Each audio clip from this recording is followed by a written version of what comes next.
Saterina trany ny araba amin'izao andraisantsika ny fampahirezana avy amin'ny tenin'Andriamanitra izao a.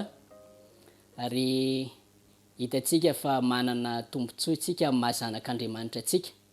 Satria Andriamanitra no mahalala ny hevitra heverana antsika, dia hevitra hitondra fiadanana fa tsy loza. Ignaneka mba ho tanterahan'Andriamanitra aminao izany hevitra eritreretiny aminao izany a, ka hitondra fiadanana ho amin'ny isan-tokantrano any Andriamanitra. Vavaka isika.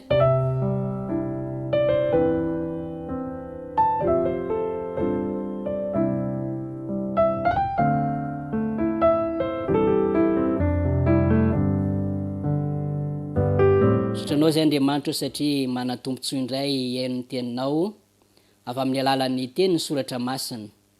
Mitenena Tompo ka ho fantatray tokoa avy amin'ny alalan'izany teninao izany ny tombontsoa amin'ny mahazanak'Andriamanitra anay tsirairay avy, satria ianao no mahalala ny hevitra heveranao anay tsirairay avy a, dia hevitra hitondra fiadanana ho an'ny isam-batan'olona. Koa misaotra Andriamanitra satria omenao fotoana ahafahana mandinika izany teninao izany izay amin'ny anaran'i Kristy. Amen.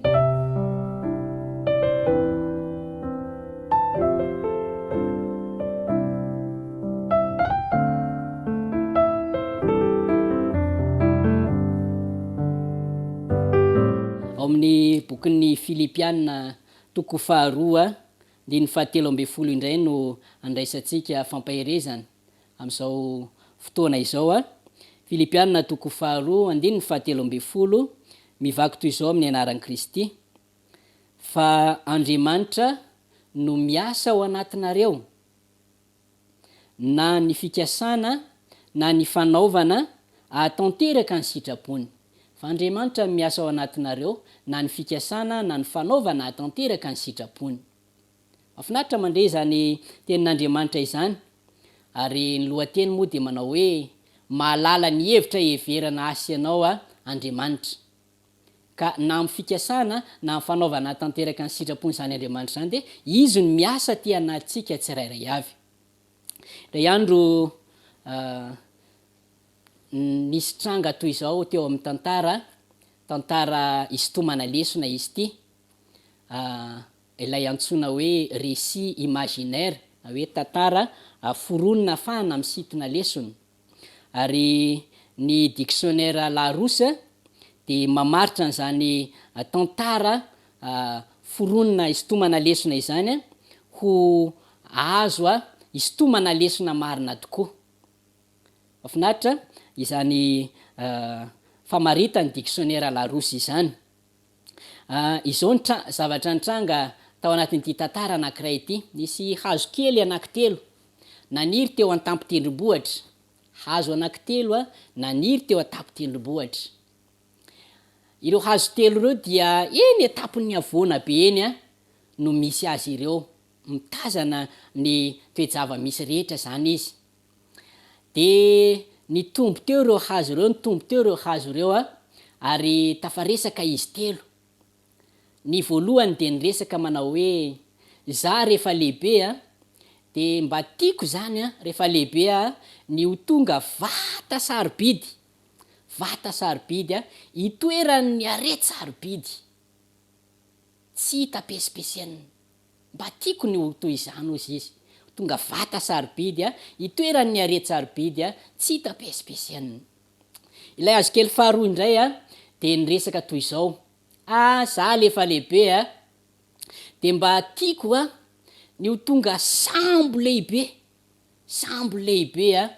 izay tena lehibe, ary irony mpanjaka sy irony olona manam-pahefana rony no entiko amin'izay fotoana izay, hisedra ranomasina ary ho mafy afaka hisedra oja ny samboko amin'izay fotoana izay. Mba tiako ny ho tonga sambo toy izany, sady nanompo ny masony teny amin'ny rihan-drano mizotra ery ambany ery ilay hazo kely faharoa. Ilay hazo kely fahatelo indray dia niteny manao hoe za indray rehefa lehibe dia hijanona eto amin'ity tendrombohitra ty foana, ka hitombo foana ary amin'izay fotoana izay dia anakatra ny lanitra ny fitomboko. Ka rehefa tonga ny olona mijery mijery ary mijery amin'ny afo koa, de ahitan'Andriamanitra any amin'ny lanitra izy am'izay fotoana hitrakany izay. Zay mba fanindreko izy ity hazo kely fahatelo ity. Nandeha teny ny fotoana, mandimby ny andro sy ny volana sy ny taona, ny alehibe reo hazo reo ary tonga hazo vaventy afaka anaovana zavatra tsara. Toy ny fanaon'ny raha olombelona dia miainga ny olona anankitelo avy any an-tanàna, samy mitondra ny famakiny avy. Ho any an'ala izy ireo haka izay zavatra ilainy. Efa tany an'ala izy ireo de nitsatoka teo anoloan'ireo hazo anankitelo ireo ireto mpikapa hazo mpanao asa rafitra. Ilay mpikapa hazo voalohany nijanona teo amin'ilay hazo voalohany, ary nahita izany hazo izany nidiniany ambony ambany. Tena mety amiko mihitsy ty hazo ty ozy izy. Poto izay tonga de lavo ny anjera tamin'ny tany ilay hazo kely voalohany izay efa tonga lehibe izay kehitriny. Teo ilay hazo voalohany de niteny hoe zay vao ho tanteraka ny faniriako, fa tena ho amboarin'ny tiranamana ity ho tonga vata sarobidy hitoeran'ny are-tsarobidy zany zao, tena ho tanteraka ny faniriako. Lasa ilay rangahy rehefa nataony antsoroka izany hazony izany. Teo amin'ilay hazo faharoa indray dia nijanona teo indray ilay mpikapa hazo faharoa, ary nidiniany ambony ambany teo ilay hazo, mety amin'ilay zavatra amboariko rity ozy izy. Tapaka ihany koa ilay hazo faharoa, ary rehefa tapaka ilay hazo faharoa de hoy ilay hazo faharoa hoe zay vao ho tanteraka ny faniriako, fa ho anamboarana sambo ampiasaina anamboarana sambo lehibe sy mendrika hitondra n'ireny mpanjaka sy olona manam-pahefana ireny am'izay zany zahako zao izy izy. Lanjain'ilay rangahy ilay hazo faharoa ary lasa izy namonjy tany an-tanàna. Lay mpikapa hazo fahatelo kosa nijoro teo anatrehan'ilay hazo fahatelo.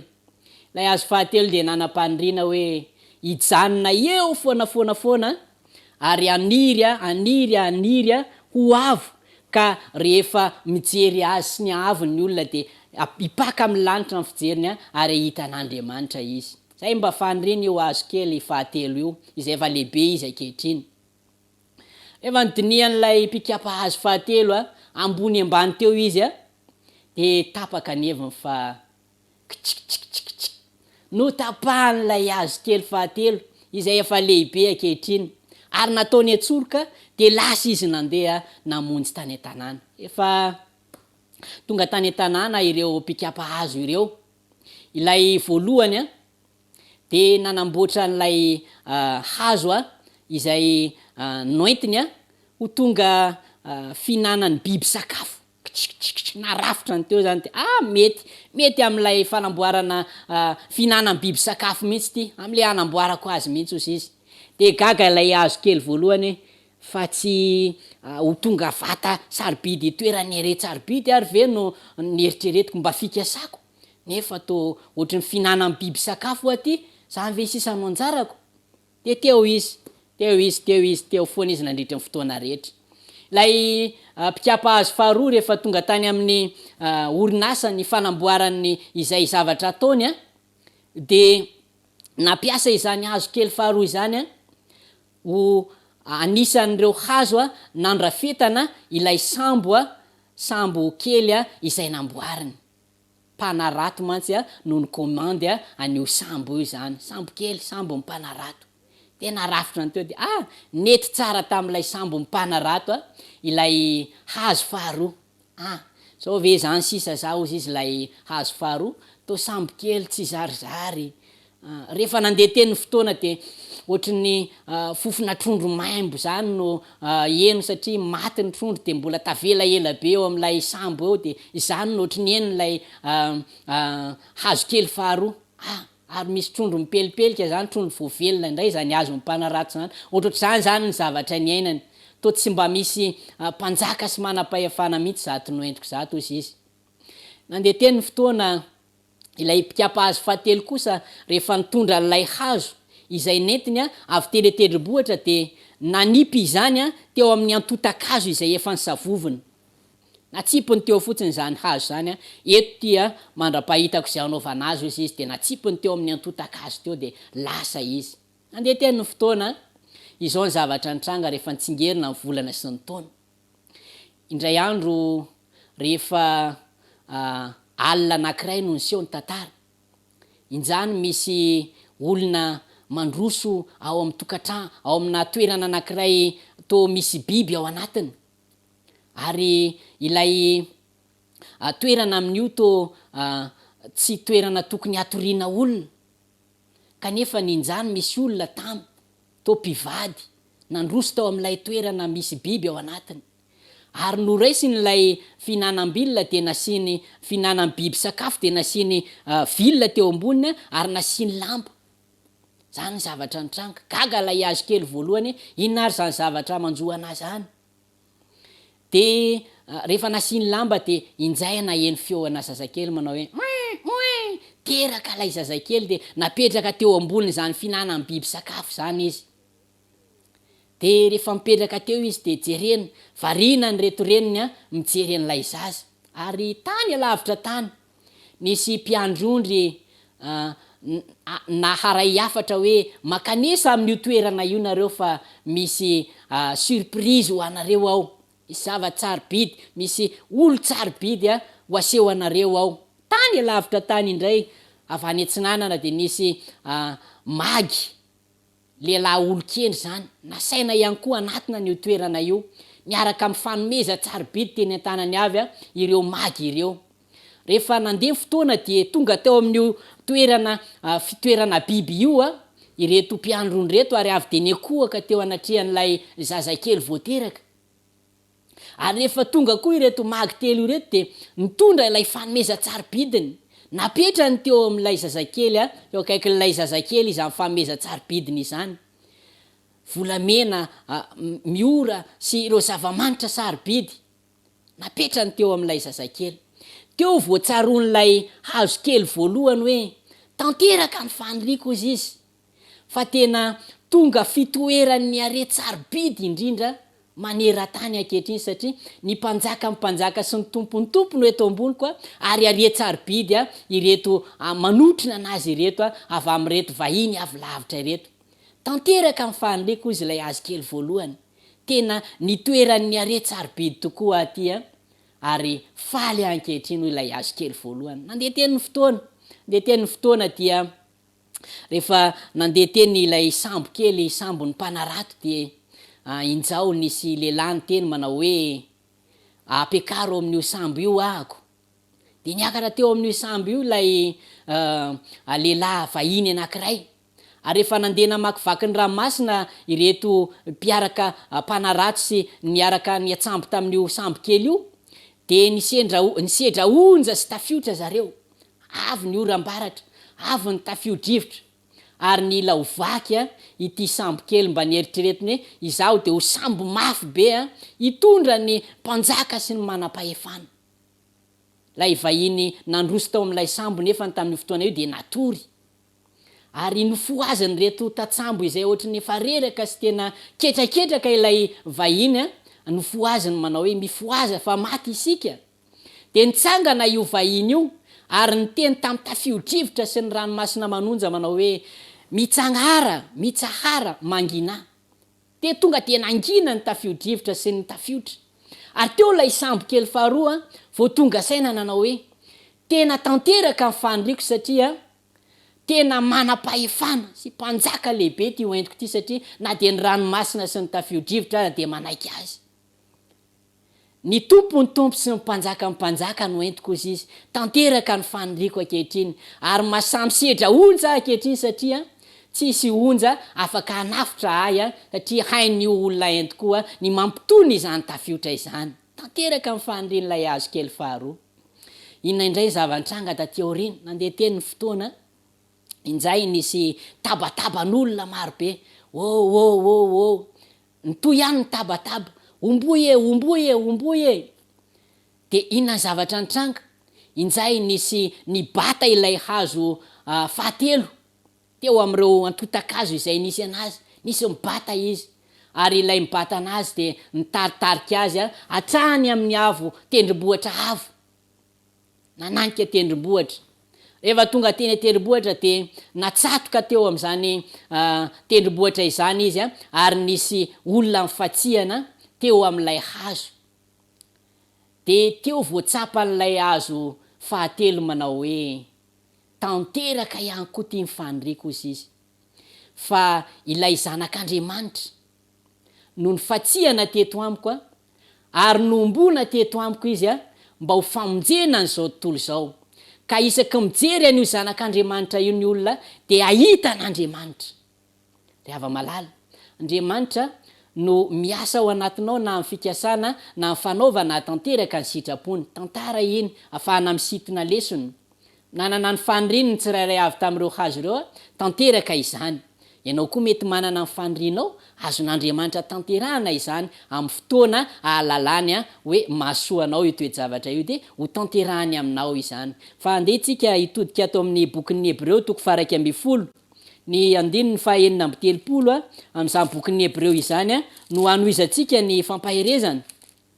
Hebreo 12 9:30 ary ny sasany niaritra fanesoana sy kapoka mafy ary fatorana sy tranomaizina koa, mitiram-bato izy no tsofana nalay panahy no vonoina tamin'ny sabatra, de nirenireny ny tafy oditrondry sy oditrosy efa lao ory fadiran'ovana, nefa izao tontolo izao tsy miendrika ny toerany akory. De nirenireny tany anefitra sy tany an-tendrombohitra sy tany anjoy ary tao andavan-tany izy. Ary ireo rehetra ireo na de efa nahazo laza tsara noho ny finoana aza, de tsy mba nandray ny teny fikasana, fa Andriamanitra efa namboatra izay tsara lavitra ho antsika mba tsy atao tanteraka ireo raha tsy efa mby eo koa isika. Ny bokin'ny Hebreo 12 de milaza ny tantaran'ireo martiora ny filazantsara, tantaran'ireo olo malaza ny filazantsara, olo malaza amin'ny Baiboly, nanomboka tamin'ny Iabela izany. Ilay maty satria nino an'Andriamanitra, maty satria nifikitra tamin'ny teny fikasan'Andriamanitra, maty satria nanao sitrapon'Andriamanitra, manomboka amin'ny Abela izany. Ary mitoy amin'ireo olo malaza maro be ao amin'ny Baiboly, ry Noa, ry Mosesy, ry Josefa, maro isan-karazany, Davida, ry Gideon, ry Samson, ry Samuel, voatanisa ao daholy izany olona isan-karazany izany.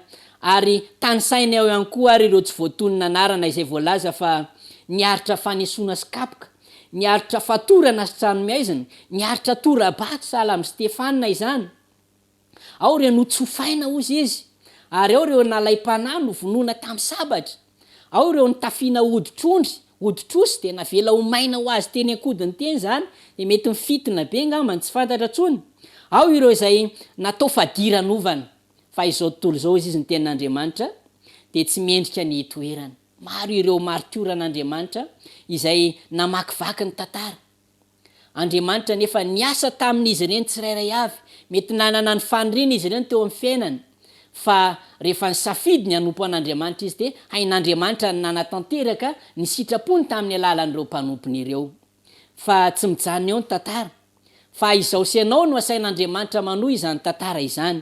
Reo rehetra reo izy na de efa nahazo laza tsara no finoana azy, satria de nahazo bravo, nahazo tena hoe j'aime mihitsy izy ireo ny amin'ny finoany, de nahazo laza tsara zany izy ireo. Fa tsy mbola nomena azy ireo ny teny fikasana ny amin'ny fiainana mandrakizay, ilay fiainana tsara lavitra izay nampatonga azy ireo hiaritra n'izany rehetrarehetra izany, tsy mbola nomena azy ireo izany raha tsy mby eo koa isika ozy izy ny tenin'Andriamanitra. Fa tsy mba nandray ny teny fikasana izy, fa Andriamanitra efa namboatra izay tsara lavitra ho antsika mba tsy atao tanteraka ireo raha tsy efa mby eo koa isika. Izao sy anao zany de misy pejy mbola tokony hosoratana ny amiko sy ny aminao, vonina ny joro an'Andriamanitra ve anao. Andriamanitra ne hiasa ao anatinao hatramin'ny farany, amin'izay fikasanao anatanteraka ny sitrapony izay. Amaranako azy ao amin'ny Apokalipsy 2:2-10 hovakiko amin'ny aran-Kristy ny teny. Apokalipsy 2:10. Aza matahotra izay efa iaretanao. Indro ny devoly efa hanao ny sasany aminareo ao an-tranomaizina mba ho voazahatoetra ianareo ary anapahoriana afoloana. Aoka ho mahatoky hatramin'ny fahafatesana ianao dia omeko anao ny satroboninahitra fiainana.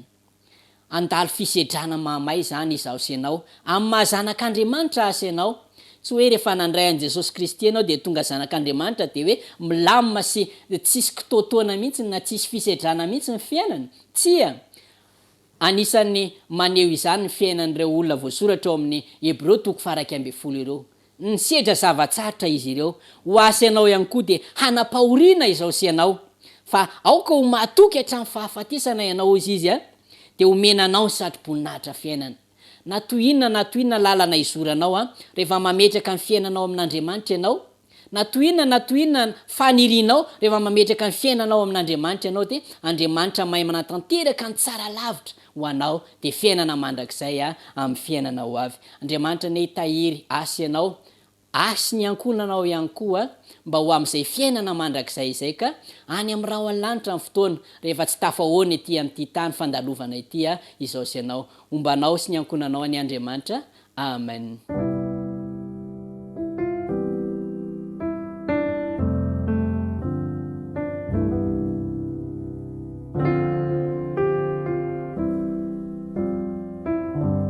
Indray ny hafalianay Andriamanitra satria afaka namakivaky ny herinandro iny izahay ary nahazo fampaherezana ny amin'ny hoe tombontsoa amin'ny mahazanakao izany. Fantatray ankehitriny fa tianay ianao ka na dia ny zanakao laha itokanao aza dia nomenao ho famonjena anay tsirairay avy, ho famonjena ny ankonanay, ho famonjena ireo mpiarabelona aminay.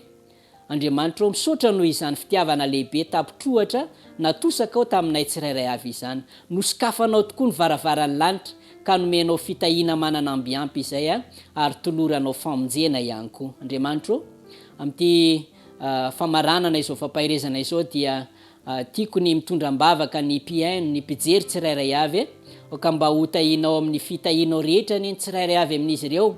Ary sahala amin'ilay jiolahy teo akazo fijaliana dia manonona vavaka izay Andriamanitra ka mba ho tsarovanao izay rehefa mbiavo ny fanjakanao. Tononona sy angatahana amin'ny anaran'i Kristy izany vavaka izany. Amen.